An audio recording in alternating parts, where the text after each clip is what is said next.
Oui, mais sur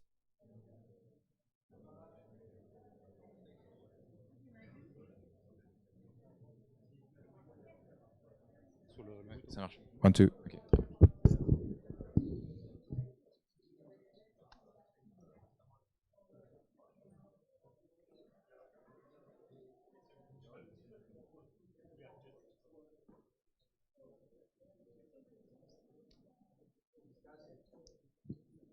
One, two.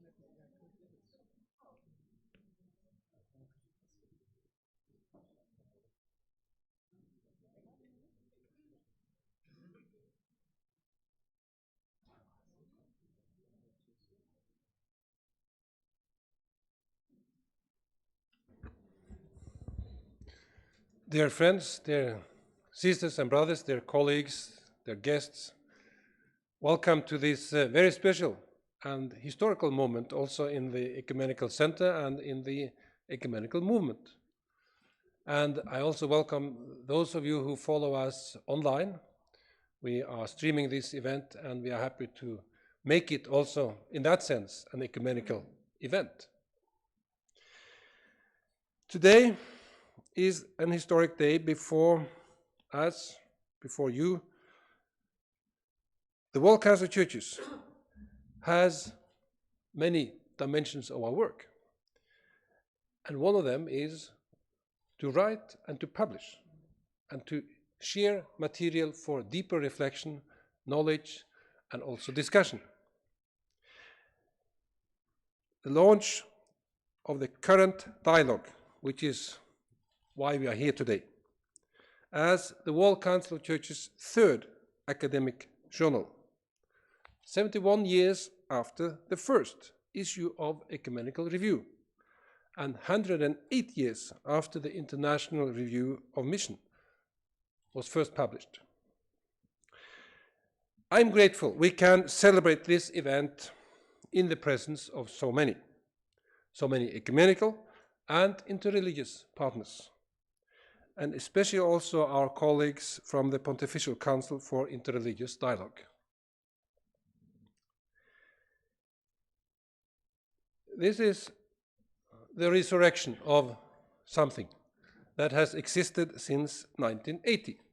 The current dialogue in its original format was founded by the WCC, 1980, and it was one of the world's first regular publications dealing with issues of interreligious dialogue and relationships, bringing a distinctive and ecumenical perspective to these interreligious questions. Now, in its new format and style, and taking its rightful place alongside the Ecumenical Review and the International Review of Mission, we look to current dialogue to enhance and to expand the interest in the interreligious engagement in fresh and fruitful ways, and address with integrity and insight some of the most pressing questions of our time. So, over the past 40 years, issues of interreligious engagement have increased its significance. And the way in which followers of different faiths work together and relate is now one of the most important issues in the contemporary world. And not at least, as we know, in peacemaking and reconciliation. This makes it all the more important that we find serious and respected methods to explore further and to expand interest in interreligious engagement, and to address these issues in a way that really bring new insight. So, let me express our delight that current dialogue is now published by Willi, publishing house in cooperation with the World Council of Churches in this format that will raise its profile and allow it to serve as a theological vibrant and academically serious platform for debate on these issues and the engagement for them. As this current dialogue then come into the good company of the two other periodicals, we are reminded in many ways of our history. Our history, particularly as WCC back to 1948 in Amsterdam, but also going back before that to the 1930s, the 20s, the Faith and Order, the Life and Work movement, and also those who called from the Ecumenical Patriarchate and others for an authoritative Christian ecumenical council, and therefore also those who said we need to bring these thoughts together, these reflections together. As we know that the International Review of Mission has an even longer history, and going back to the 1912, following the missionary conference in Edinburgh, we know that we are part of something that is moving on, and I think we feel this move today as we are here.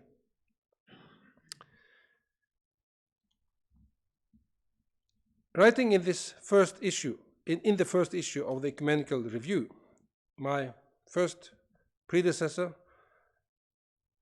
Professor Toft, General Secretary of the WCC, referred to his hope that the journal would offer truly ecumenical conversation, reflecting that common struggle for that truth, which transcends all churches and all people. We therefore ask our readers, he wrote, not merely to tolerate, but to welcome uncompromising frankness of speech. And I think that's a good ideal and a good inspiration also for the work with this journal. Open, frank, serious conversation. But with a new style and format, we are matching and we are bringing together what we are doing in a new way, but we are also bringing it out to the world in a new way. This current dialogue will now be available also online to more than 5,000 institutions around the world through the Willy subscriptions, and to another 5,000 institutions in low and middle income countries through the Research for Life scheme. So in Egypt, for example, through a national licensing initiative, anyone connected to the internet has access to these journals, including current dialogue. This, as our other two journals, will in this way offer critical and creative insights, not only for the academic institutions and the researchers, but also for those who we might call the grassroots ecumenicals and interfaith practitioners, those who do it, not only those who talk about it. So together, let us rejoice, let us be proud of where we are at the moment, knowing that we build on what has been done and we bring it to the next phase, to the next generation. And also, let me express our gratitude to Willy, our publisher, but also particularly to those who have been working very hard to bring this to something that we have in our hands today. The editorial team of Peniel Raikumar as editor and Simone Sin as managing editor. There is a great potential in this, and my hope is that you, together with the editorial board and those who will contribute to this, will make it something that will stand not only in history but also in the future of the ecumenical movement as something we all benefited from. Coming to this day, thank you, and let us listen to more about our history, but also to the perspectives in which we do this. And therefore also I have the privilege to introduce Professor Reverend Dr. Wesley Araya, who has been working in this field for many, many years, who has been working in this house for many years. The first day I was in this house in 1992, I was invited to your office. Then you were also the director of the Interfaith program of the WCC. And you helped a young Norwegian theologian to understand why everywhere in the world this is a relevant issue. And since then I've learned a lot about that.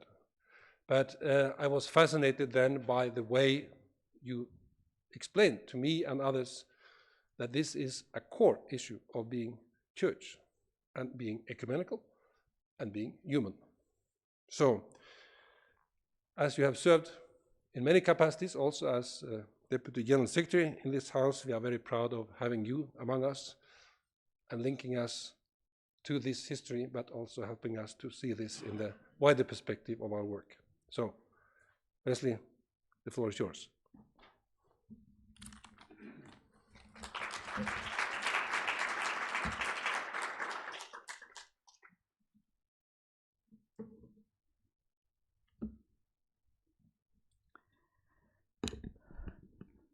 General Secretary and friends, I have been given 7 minutes to say the place of current dialogue in the development of interfaith dialogue in the World Council of Churches.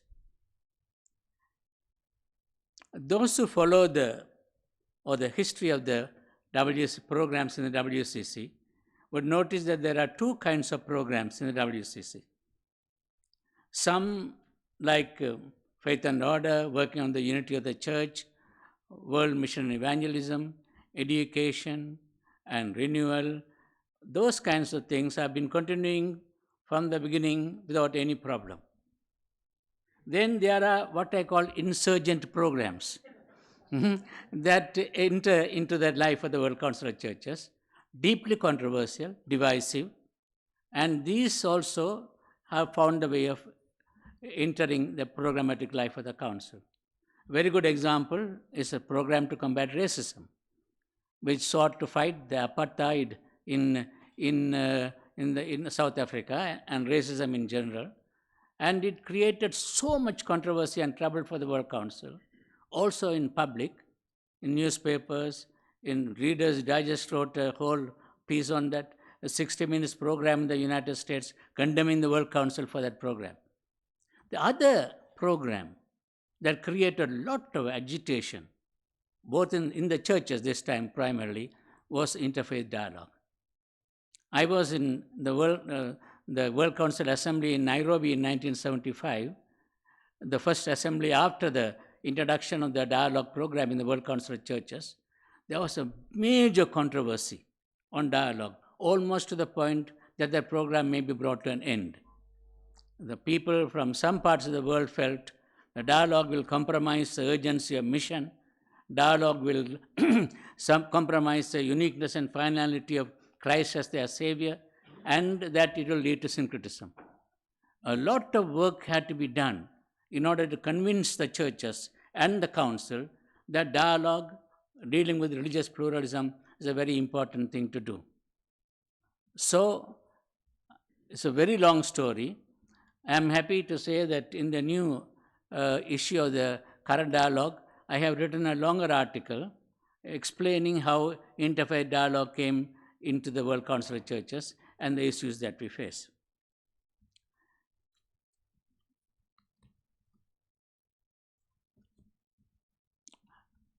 Sometime after 1980, actually in 1980, the then director of the Interfaith Dialogue Program felt that it is very important to have a newsletter for the dialogue program. Therefore, in December 1980, they started the rather very thin photocopied newsletter called Current Dialogue. Gradually, it grew into a kind of a periodical, and it had 5 main purposes. First, to promote the dialogue in the churches, then to publish the reports and the papers presented in dialogue conferences by Christians and others, to carry on the news of dialogue in the churches and in the ecumenical movement, to publish scholarly articles on issues related to interfaith dialogue, and finally to serve as a link between people engaged in dialogue in the ecumenical world, in the churches, and with people of other religious traditions. So it has served a very important purpose, and I am very pleased to see that we have come to this stage. Now, most of the programs of the World Council of Churches start newsletters and periodicals, and many of them do not exist to this day.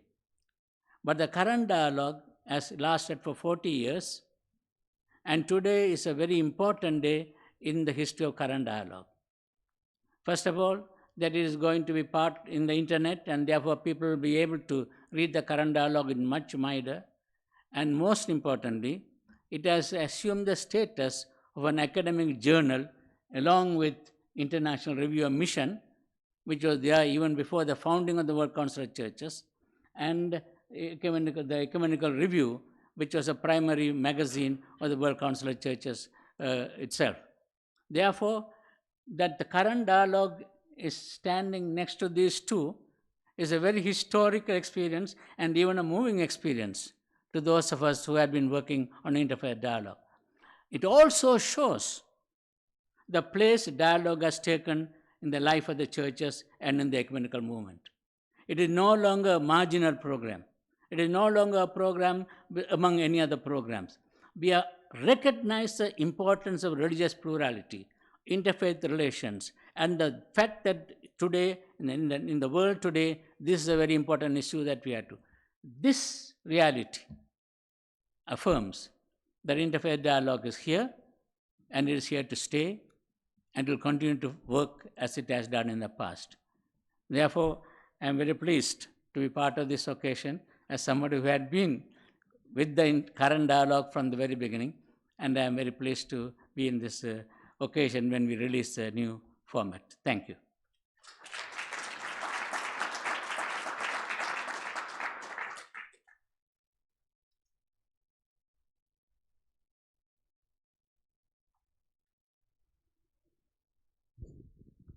Thank you very much. Now it's time to invite our musicians. I don't know, where are they? Welcome, Mikey Roberts and Uwe Borsma.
Thank you very much, Ove and Mikey, and I know that you're coming back soon.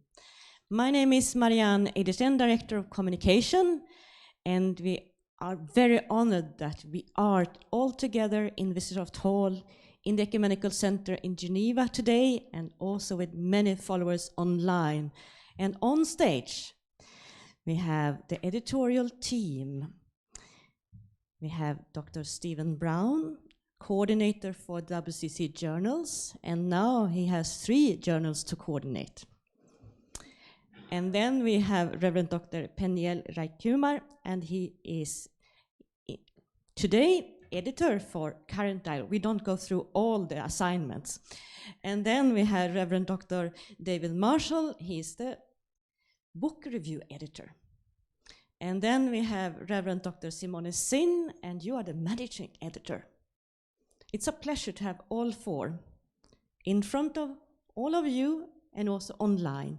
And we will also invite all of you in the room to ask 1 or 2 questions, but we have prepared a few questions already beforehand to make sure that it will be a little bit more background information. Why are we gathered today? But it's a historic moment. Last time we launched a journal in the World Council of Churches. That happened 1 week before the First Assembly, 1948 in Amsterdam. So this is not something we are doing every month or every year. Stephen Brown, why a 3rd journal?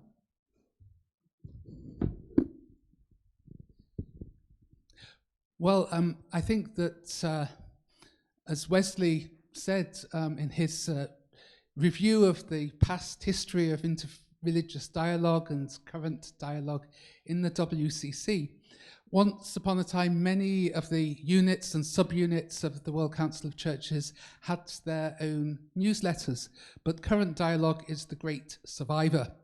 And I think the reason why it's the great survivor is that if we look at the world today, if we look at the need for peace and reconciliation, we see that religions, their leaders, their adherents, the followers play an incredible importance in making the world habitable for all people.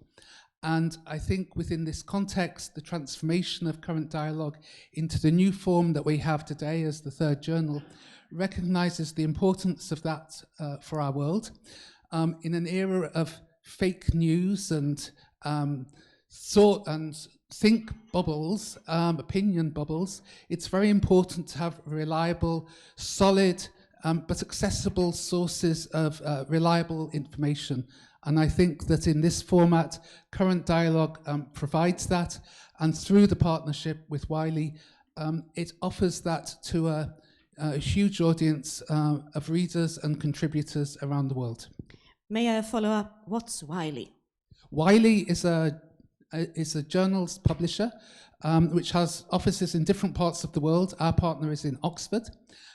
It's got a reputation as being a publisher of serious academic journals. And through the partnership with Wiley, it gives the journals, I mean, I hate to use the word a status, but it gives the journals an identity as being intellectual catalysts, in this case for the ecumenical movement. And through the online possibilities, it means that institutions which have subscriptions to the Wiley package, researchers have access to the content of these journals even without needing to know that the journals exist. So it really offers a new platform for a research dialogue and debate, in this case on one of the pressing issues of our time, interreligious dialogue and cooperation. You mentioned also the ecumenical movement. What's the role of an academic journal in the One Ecumenical Movement 2020? Oh, I think the journals play lots of different kinds of roles within the ecumenical movement. As I just mentioned, in one sense, you can see them as intellectual catalysts for the ecumenical movement. But they're also important in providing a platform for discussion and debate about the ecumenical vision and ecumenical visions in the world today, bringing scholars together to debate some of these issues, but also supporting initiatives for ecumenical formation and education, helping to nurture a new generation of ecumenical scholars and researchers, being a resource within theological colleges, faculties, seminaries to ensure that the issues of the ecumenical movement, of interfaith dialogue form a part of their curricula. And maybe one of the most important parts of the journals for the One Ecumenical Movement is, in some sense, they serve as a physical representation of the ecumenical memory, which we take with us as we look towards the future. Thank you very much for that, Stephen. One last question before you will get some rest, when I will continue with the rest of the panel.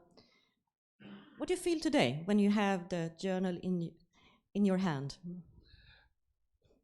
My real feeling is a sense of relief that we've got here. After lots of discussions with the team in Geneva, with our publishers in Oxford, but actually really looking at these three banners together across here, I think that we really see some of the really central issues that the ecumenical movement deals with. So from that sense, certain pleasure that we've got to this day, and expectations for the possibilities in the future. Thanks for that. Let's turn to Peniel. What's the purpose of Current Dialogue 2020? We have learned about the history through Dr. Asiraya, but you are the editor now.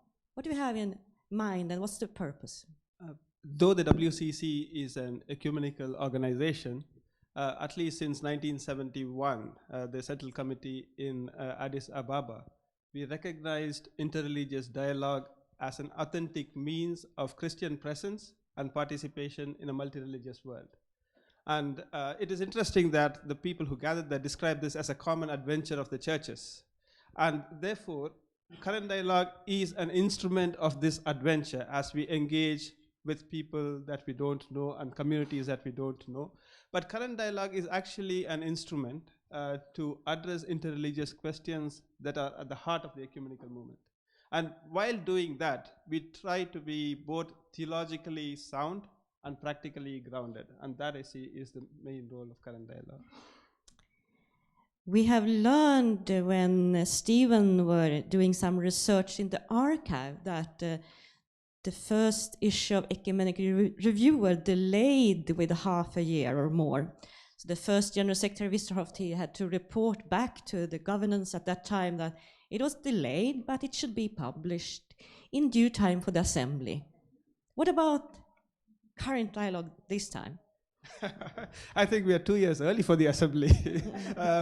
But it has been it took a year to put this issue together, but it has been a deeply fruitful and fulfilling year, though I should not mention the other word which starts with frustrating, but it has been a deeply fulfilling and a fruitful experience for us as the editorial team. And how do you feel today when you have the Current Dialogue with you? I share Stephen's sense of relief, but it is also a deeply touching moment for us, because we also have the former directors here with us, and it is a moment of shared celebration of a long history, but also a new future that we are looking at. Thanks for that. Let's turn to Simone. She's the managing editor. How did you prepare for the first academic issue of Current Dialogue? Yes, so actually it started off with Peniel. He invited the first contributors, and I was really pleased to see when he sent out the emails that they were all very enthusiastic to contribute. So I think that first kind of recognition, yes, I want to be part of contributing to this first issue, was very clear, and I felt this was very good. And then as a managing editor, of course, I have to do with a lot of practical things. So the drafts, the manuscripts go back and forth to copy editors, also to the proofreaders. I mean, there's a lot of detailed work that needs to be managed. And I was really glad that we have this trustful relationship with Wiley. So we were able to kind of move this forward. With a new issue, you have always little things that you need to take care of, but I think it was a very good collaborative effort. And how do you feel today when you see the blue book, the blue journal? I think This is the first of many, and so I really look forward to what is to come. We're already thinking of the next issue that will come out before the next assembly. So I think I'm very enthusiastic, and I'm very enthusiastic to work with these colleagues, I have to say. Thanks for that. Let's turn back to Peniel. We have more questions for David, and David had also a special call to everyone in the room. That was part of our rehearsal, you know. What's the main focus for the current dialogue? We wanted to focus on the idea of rethinking interreligious engagement for our times. And when we were thinking of rethinking interreligious engagement for our times, we thought that we should do it in a spirit of honesty and with also a spirit of hope. And the reason for doing this is two things. One is we were trying to, in some ways, mind the gaps that have so far characterized the interreligious journey. There have been several missing pieces in the interreligious journey that we haven't really taken stock of. So one was to acknowledge that with honesty, to mind those gaps. What are the lacuna that we have not addressed adequately within the ecumenical movement as part of this journey? The second one also that we tried to do is to bridge the gap. We were trying to bridge the gap between the church and the academia, and also the practitioners of interreligious dialogue, as we look forward to the future of interreligious engagement. And therefore, there was this aspect of minding the gap in honesty, but also bridging the gap in hope. Thanks for that. I will turn back to Simone. You're also professor at the Ecumenical Institute in Bossé. And you mentioned that some of the readers might be professors. Do you think this is a helpful tool for them? Oh, yes. Something you could recommend? Yes, I think it's even more than helpful. I think it's really what is unique about this journal, Current Dialogue, is that it draws on a global audience and global contributors. I think there are rarely journal on religion or interreligious studies or in that field that have such a wide reach and such a wide kind of also network of contributors, and also the editorial board. I think this is because of the ecumenical movement that we have that kind of broad spectrum, and this makes it unique. So we have contributors from different church traditions, from different traditions within different religious communities, and that's really unique. The second point that I would want to make is that academia is on the one hand a competitive endeavor, on the other hand a collaborative endeavor, because you're looking for new insights, you are doing research in order to gain deeper knowledge, more kind of better theoretical frameworks, and I think that this journal is trying to do precisely that, to be collaborative, to really try to explain one's own tradition to a completely different audience, and at the same time also to strive for new insights. And I think, I hope we do that with this first journal, and it's not good only for professors, also for students. That's very clear. Thanks for that. Back to Peniel. You mentioned that you have also an editorial board. Who are they, and how are they appointed? And what are they supposed to do? They were appointed through a long consultative process, as there's one of us also here in the room, so you'll introduce it at the end. But the whole point of having an editorial board is to, if I have to put it in a very short way, is to advise, have an advisorial capacity, and to advise us about the scope of the journal, and also possible topics on which we can focus our next issues. It has also got this role of advocating for the journal in some ways, because these are people who have considerable influence both among faith communities but also among universities. So we are hoping that they'll do some advocacy work as well in promoting the journal in their own institutions, but also having a group of people who will attract contributions to the journal. Yes, and they also have this role of attracting contributions from people who would want to be part of a journal which has got an eminent editorial board. So advise, attract, and advocate is probably the role of the editorial board. Thank you. So they are not supposed to produce all the articles for you. I would. Then we will turn to David. You have a special title. You are book review editor. Could you tell us, what's that?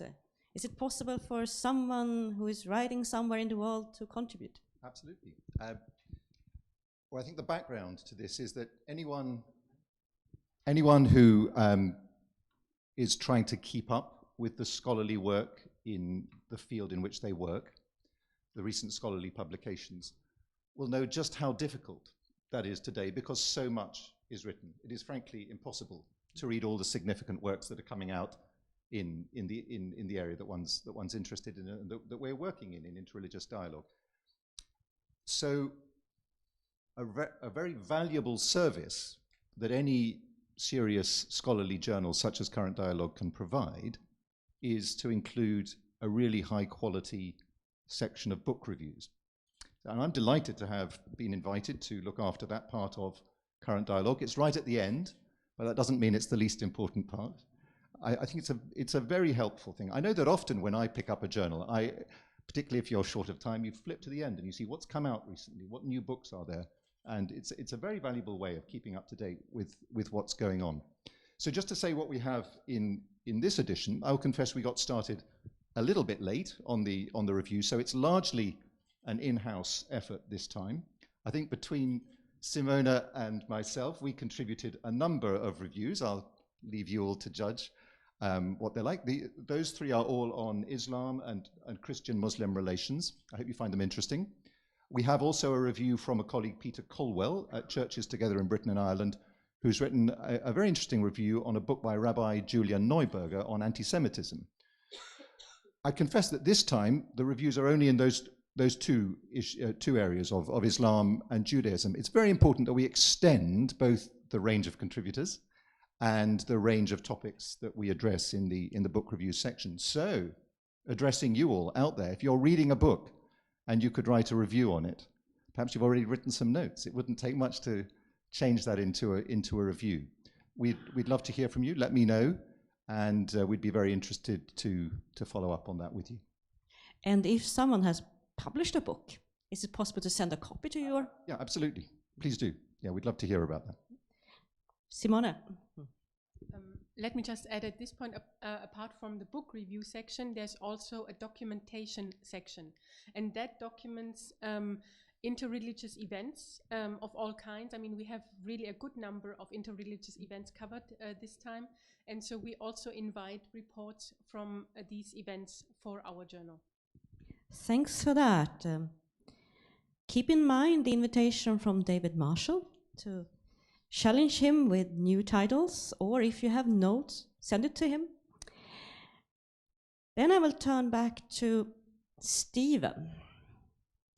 International Review of Mission, the Red Banner, launched 1912.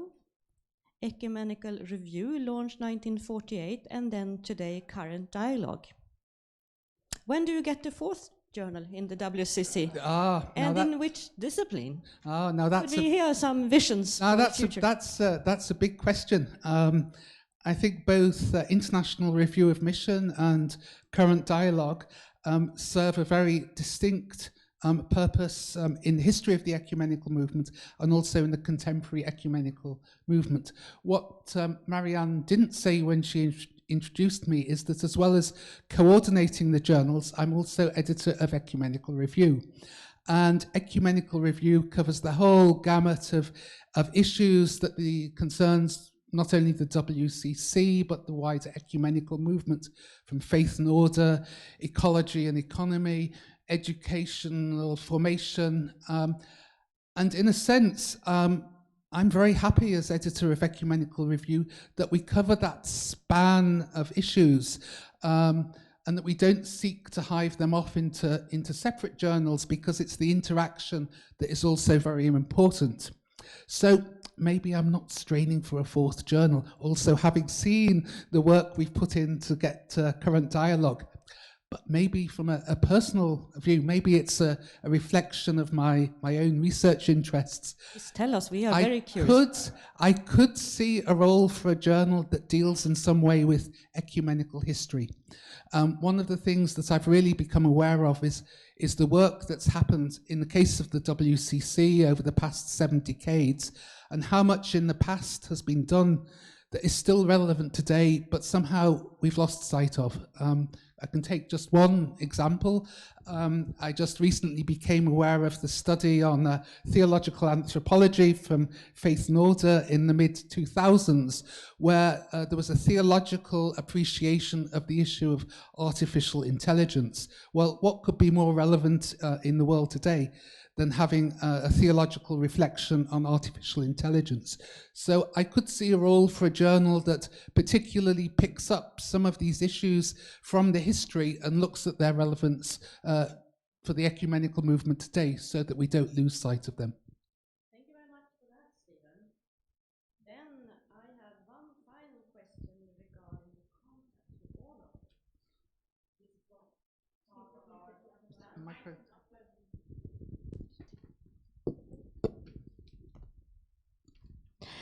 I have a question. It's probably time to prepare for number 2 of the academic journal.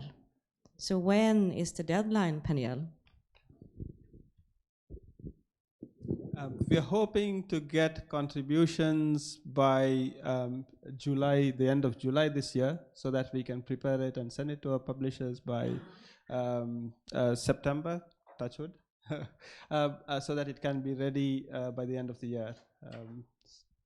So then my question to the editor and the managing editor and the book review editor, what's on top of your list, the dream article as a bridge builder? Let's ask Simone. She seems to have an idea. So you're asking what I would want to invite somebody to write on? It could be on the topic or the person, I don't know. Okay. What do you want to read about when you have published? Okay, this is very specific because I'm dealing with it for the upcoming interreligious course in Bosse. This is about the ecological turn in different religions. I think one of the issues that we've seen in recent years is that each of our tradition had to rethink their theology in light of the urgency that we see in the ecological crisis. And I would want to invite not only ethical pieces, but really theological pieces on that. That's not the real focus for our next journal, but I think for me that would be really good to have more material on that. Thanks for that. Let's turn to David. Well, for me, my relatively recent arrival at WCC has meant that I've been on a learning curve in the field of Jewish-Christian relations. My background was in Islam and Christian-Muslim relations, Christian-Muslim dialogue. For me, it's been a privilege and a challenge, a lot to learn in the field of Jewish-Christian dialogue. It's been a pleasure working with a number of colleagues here in that field. We have a very good article, very important piece by Peter Prove in this edition, our own Director of International Affairs here, from our dialogue with our Jewish colleagues in Paris in June last year on anti-Semitism, a very controversial matter of definitions of anti-Semitism. I think I'd like to see more in that area. I've been reading the history of WCC engagement in that field. I'm not saying it's a dream contribution because it would be by myself, but I've had to, which would be an odd thing to say, but it's been something I've been working on, and in negotiation with Peniel and Simona, it may be that I'll have something on the history of WCC approaches to the theology of Jewish-Christian encounter. I'm not sure if I dare to put my head above the parapet on such a complex question, but that's the area that I'm thinking about most at the moment. I certainly think we need more work in that field. Thank you. Then Peniel, what's on top of your list? Bearing the assembly in mind, this issue we focused on lens of hospitality and hope. My image for the next issue probably would be a mirror, reflections of Jesus Christ on Jesus Christ by people from other faiths, so that how is Jesus Christ reflected through the mirror of the other? How do they see that? Which could also be a contribution to our assembly theme. Yeah. Thanks for that. Stephen, you're the coordinator and also the editor for Ecumenical Review. Maybe you have some thoughts about next issue of Current Dialogue. I mean, it's dealing with the panoply of ecumenical issues in Ecumenical Review is already one thing, but I think that for me, I think what Simona was saying about the ecological turn in different faith traditions is very important. And I think also that one of the important things when we talk about interreligious relations is not only to concentrate on the dialogue as though it's the dialogue that's the focus, because I think it's sometimes the issues that we're dealing with which are the focus. So the ecological turn is one issue, but also the global challenges of digital transformation. What does that mean for interreligious relations? Both positively, but also negatively. Positively in the possibilities for understanding each other better, and negatively with these movements of fake news and heightened confrontation. So I could see that there's a real possibility for a whole range of different kinds of articles in Current Dialogue. Thanks for that. We will invite also the participants to ask one or two questions to the panel. Anyone who want to ask the panelists?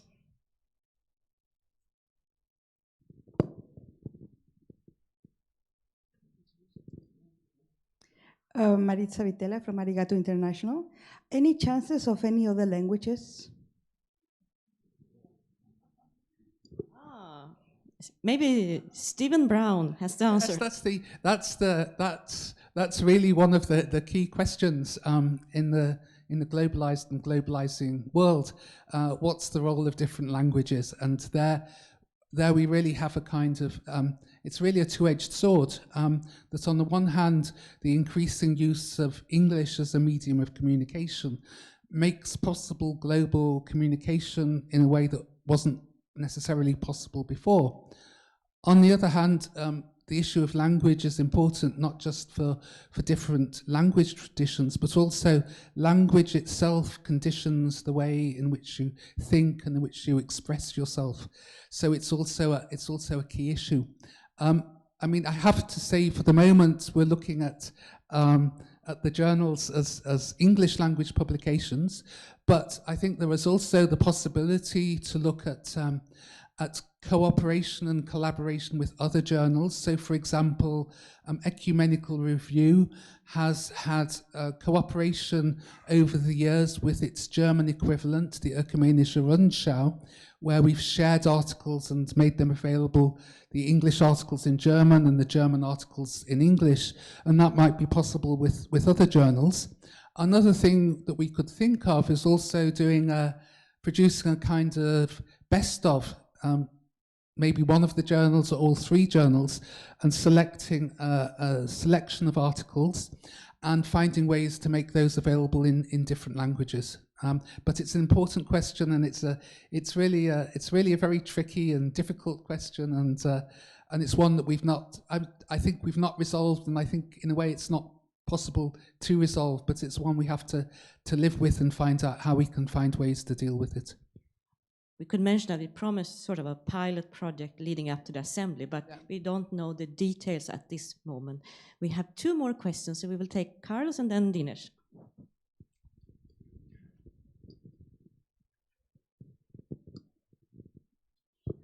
Thank you. I'm Carlos Cintado, a retired staff from the World Council of Churches.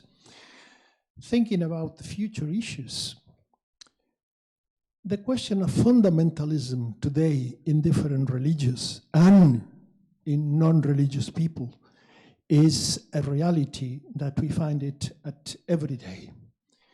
And this has been a hindrance in many aspects in the work of dialogue and in the religious world. I wonder if a self-critical analysis of the different religious and its way in which are expressed in fundamentalism would not be a possibility for current dialogue.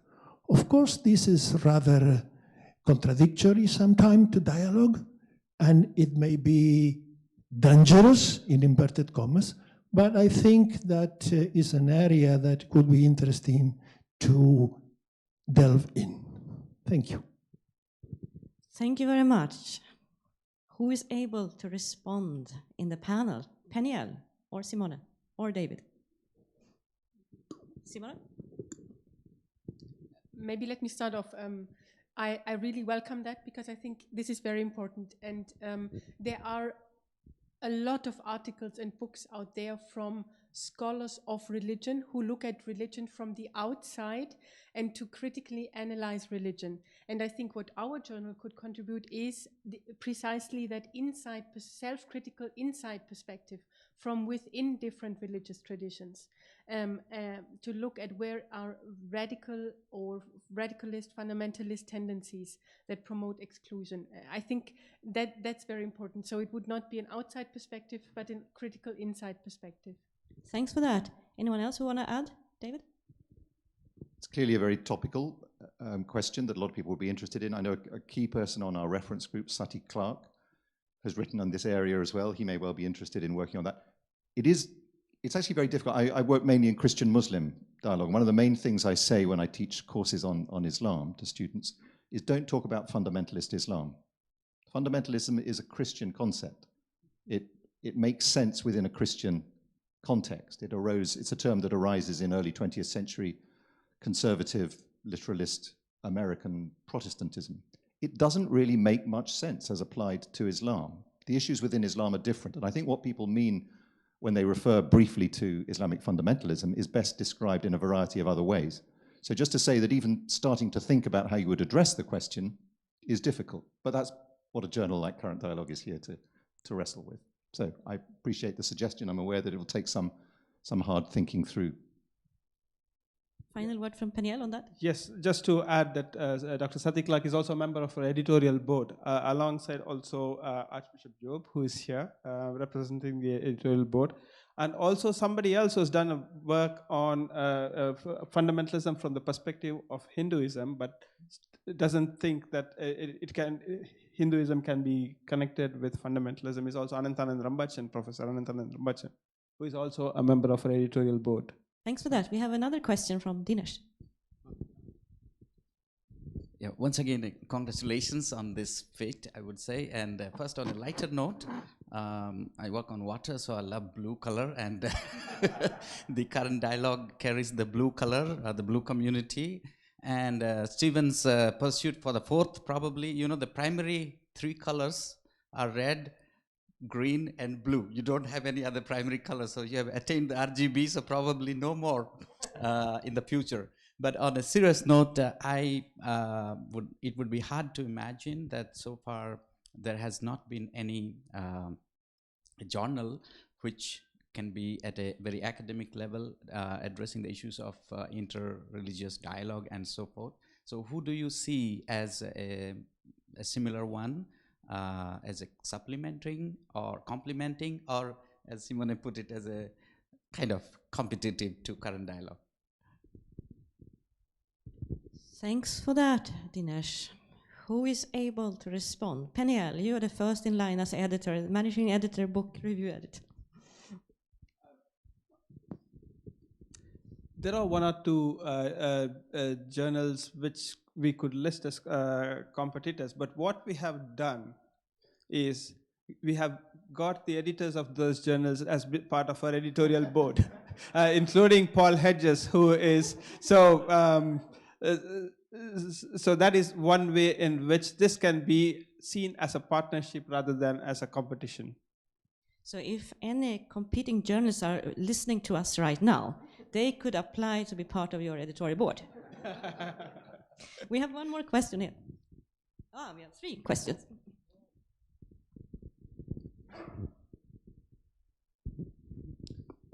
My name is Jean-Claude Basset, retired pastor.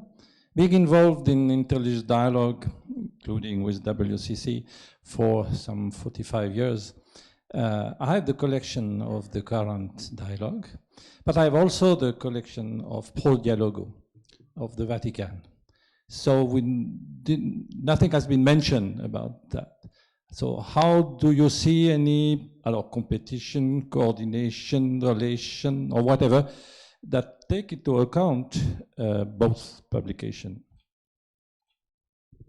Thanks for that. Peniel. Yes, we are really happy to have our PCID colleagues here with us today, and the fact that this question arises in this context also is an opportunity for us to remember our past. When Current Dialogue and Pro Dialogo, I think they used to share the same contents for some time. There was some form in which the articles produced in Current Dialogue were also or produced in Pro Dialogo and vice versa. So I would not see that Pro Dialogo. We both complement each other, I think. Thanks for that. And I think we have 2 more questions. First of all, I would like to thank WCC to invite me in your interfaith dialogue. As a non-Christian, I have a question. Peniel, Dr. Peniel, Dinesh, and many other colleagues from India, we come from the same region, which is very volatile. I would like to ask if the current dialogue would cover an article on the game of numbers. I mean, the game of numbers in present in India, the Prime Minister, he says that he would like to get the daughter-in-laws come to him. That means those who have been converted to Islam or Christian, he would like to have them back with them in Hinduism. And in that context, I would like to ask, would you cover an article on this game of numbers? In one of the ecumenical church in Sangalan, we had a discussion of clash of civilizations, and one of the coordinators of WCC, he was from Sweden. He said that there's going to be finally one religion. And in that context, I have a very funny question. The question is the game of numbers. Thank you. Peniel, you seem to have an answer on the editorial policy. That's right. Yes. What we do, any submissions that we receive, we would refer it to our editorial board to discuss the appropriateness of that article. Our main focus is on academic soundness and at the same time also interreligious sensitivity. But also we realize that in a journal of this sort, there is a lot of scope to address real issues. So if our editorial board has no problems with an article which is submitted according to the requirements of the journal, we will say no to nothing at this stage. Thanks for that. Then we have Claire Amos with us. She's sort of the mother of the Current Dialogue the last years to have a journal. Thank you very much, Marianne. There's one person who isn't here that I think we need to mention, without whom this would not have happened, and that's actually Michael West. Michael, when I arrived in the Interreligious Dialogue office in the middle of 2011, Current Dialogue had not published for 3.5 years due to issues in the office. And I think there was the serious question whether, in Wes's terms, it might go the way of all flesh, of all those other journals, like the Theological Education one, etc., etc., etc. And it was really Michael West that had the courage to stand up to sort of people who thought that we shouldn't relaunch it, as it were, in those days, and encouraged me to do so. And did so with a great deal of enthusiasm, and indeed actually also took the very first steps to make the contact with Wiley. So Michael actually, Current Dialogue today, I don't think would be happening without Michael West's vision back in 2011.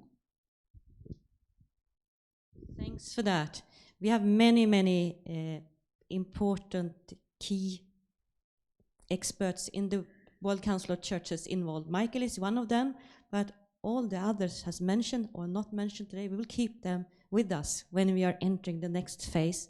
The time flies, and might be one or two more questions to the panel before we will have the official group picture with all the editors, the current editors and retired editors, as a special memory of the day.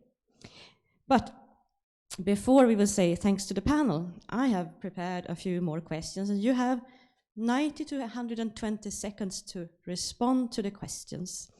And they have all been part of media training, almost. So Peniel, how does your own life background or story relate to your work in the interreligious dialogue and encounter? What was your most significant single experience in this regard? That's a difficult question. Instead of 120 seconds. Yes, 120 seconds, yes. I would speak of my interreligious formation in terms of cultivation. I was cultivated into interreligious engagement by my grandparents, with whom I lived for a long time. And in fact, my grandfather used to play abide with me in the church on the organ, but he was a teacher, and in school he used to play Vaishnava Janato on the harmonium. So the interreligious ethos was there, and I discovered my call for ministry when I was doing my postgraduate studies in the temple town of Tirupati, which probably some of you know is probably the most important or the most visited religious place in the world, and not just for Hindus. So that was where I discovered my call to ministry. So the fact that I'm a Christian minister today is also because of my interreligious exposure. Thanks for that. Then we will turn to Simone. How do we understand the phenomenon of multiple religious belonging, and what difference should it make to Christian theology today?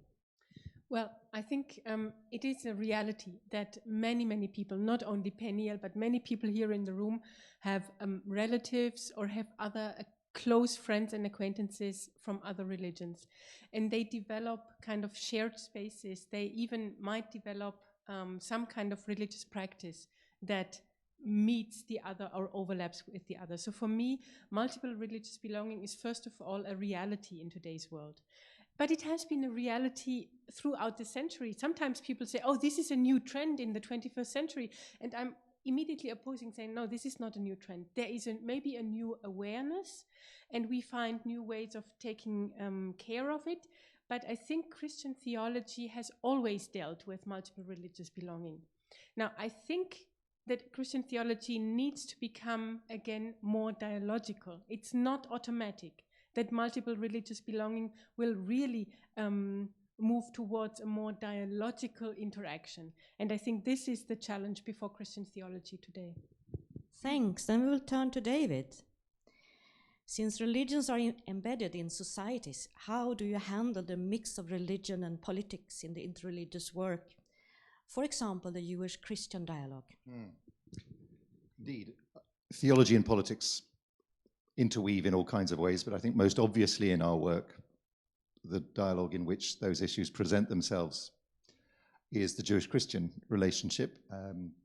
Very briefly, it arises, putting it very simply, because of WCC's commitment from the very beginnings to dialogue with the Jewish people and opposition to anti-Semitism. Those commitments have been there from the beginning and have been constantly reaffirmed. On the other hand, almost from the beginning as well, the commitment to solidarity with the Palestinian people and fellowship with our Palestinian member churches and so on. So, as everybody knows, that generates a lot of complications, a lot of tensions. In my time here, I'm very conscious that I have benefited from the work of my predecessors and of our General Secretary over the last 10 years, putting the Jewish-Christian dialogue back on track. It went off really almost entirely for a period at WCC because of these difficulties and other sensitivities. But Claire and the General Secretary did a lot of work behind the scenes, low-level meetings, and in June last year we were able to relaunch our Jewish-Christian dialogue with our principal partners, the International Jewish Committee for Interreligious Consultations. And I think it was a very promising meeting. Not an easy meeting, but a very promising meeting. Peter Prove gave a very important address on anti-Semitism. We don't agree about the definition of anti-Semitism. WCC is very clear about that. They're a little disappointed, but we proceed. And I think we're developing warm relations with our interlocutors there. I think also important is that although politics is unavoidable and we will not dodge those questions, neither side wants to dodge those questions, we also know that there are other questions that we can and should be addressing, which would be very helpful both for our dialogue, for our human relationships, but would also be serving the world. So it comes back to this theme of what can Jews and Christians do in shoulder-to-shoulder dialogue that will be also part of our encounter. And that's something that Peter and other colleagues across a range of areas of programmatic work, we've been exploring. What can we do with our Jewish dialogue partners in relation to the environment? We're working on something on emerging leaders, Jewish and Christian young leaders, bringing them together. We want to work with them in a way that both acknowledges the political difficulties, but also broadens the range of our dialogical encounter and cooperation with them. Thank you very much for that. A final question to Peniel. Have you got any new inspiration for the next issue based on the discussion today? Yes. What will you take with you for the next editorial discussion? I think the question of the many challenges to interreligious dialogue, including the ones that have been mentioned here, religious fundamentalism, the ecological turn, and other things are things that we really need to engage with. But how we do that, also in the context of the assembly that we are preparing for, and make this next issue of current dialogue actually an instrument to stimulate reflection on the assembly theme, is also something that we will have to think with the editorial board. Thanks for that. No more questions to you, I promise.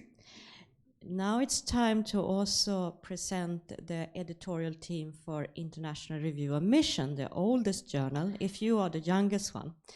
And may I ask my colleagues, Reverend Dr. Risto Yoko and Reverend Dr. Benjamin Simon, to also join the team here, and then the coordinator will take care of the group, because we are organizing for a group picture. Please step forward.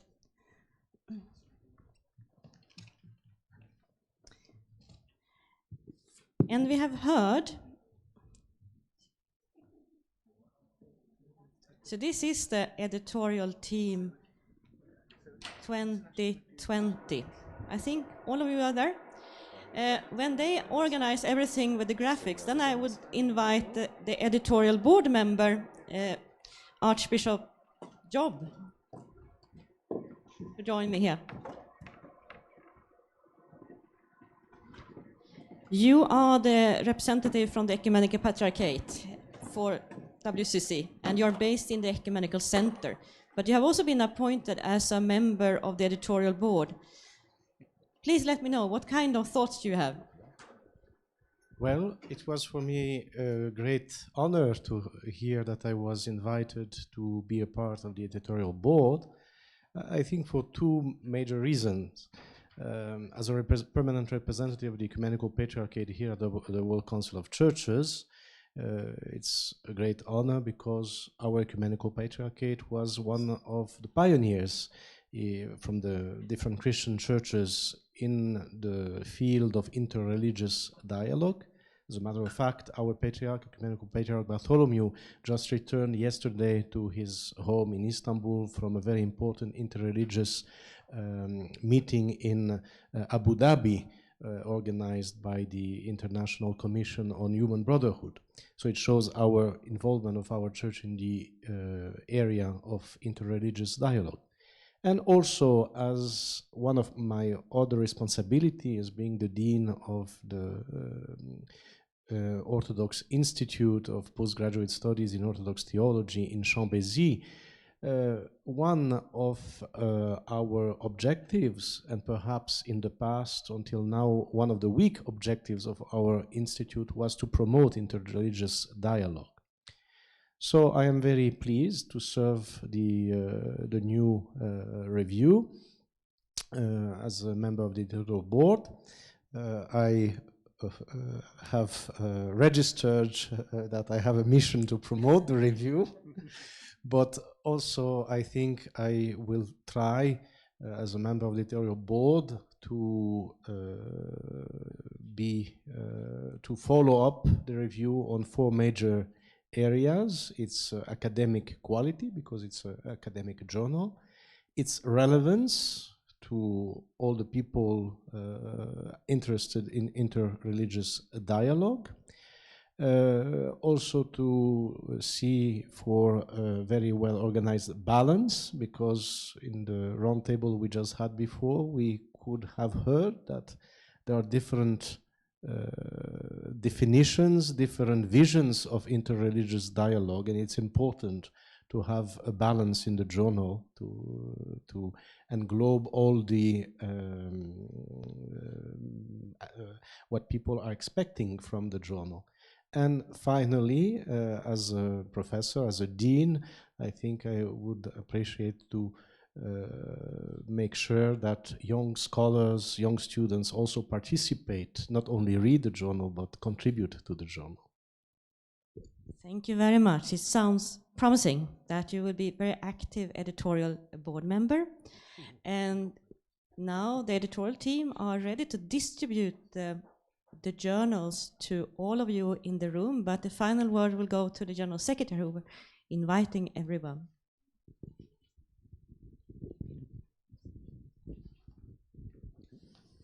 Well, there is no celebration without something to eat and drink. And I invite you to join us after this for something that can also create our fellowship. But let me also at the end say that as World Council of Churches, we are proud of having this moment. Not only that we have a new journal, but we have a very significant work on all these 3 journals, and that we really serve the ecumenical movement and the churches by doing this. We invest in it, but I think it's a very good investment, and I think it is also something that really pays back. Also in recruiting new participants in the ecumenical movement. And this is also something that relates to the younger generations and the students and the scholarly work. So it's not only for us who have collected them for years and read them for years, I think it's really also something that invites new readers. So this is a promising moment. Thank you.